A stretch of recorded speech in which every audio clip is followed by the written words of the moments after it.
Welcome back mga pare sa ating panibagong video. Share ko lang itong napaka-astig, napakalupit na mga ideas mga pare kung saan pwede natin itong gayahin sa ating bahay mga pare. May mga tricks dyan at saka mga sikreto. So ayan mga pare, umpisahan natin dyan sa upuan kung saan pwedeng lagayan ng pera, taguan. So ayan mga pare yun.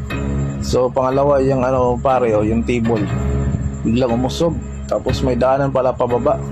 Napaka-astig talaga niyan mga pare. Tsaka yung floor mga pare biglang sumirado, umupin, umangat.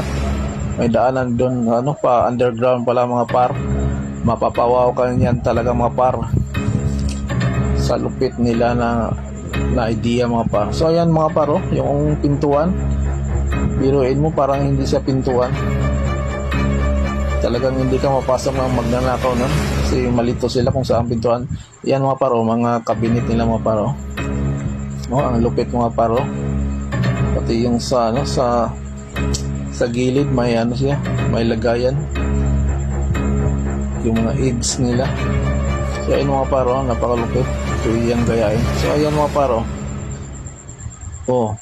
Di ba? Napakalupit ng tricks.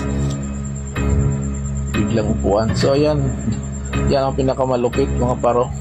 Katipid ka sa space niyan. Yung bed hinila lang. So ayan mga paro, may daanan sa underground. Tapos yung TV set paikot-ikot lang yung TV nila. Tapos yan mapapawaw ka talaga niyan mga par. Pwede itong gayahin pero kailangan mayaman ka talaga kasi kailangan ng pira niyan. So ayan mga paro, upuan naging misa pa. Gaya yung TV set nila di remote ata yan mga par. So ayan yung table mga par ang lupit. Adjust mga par.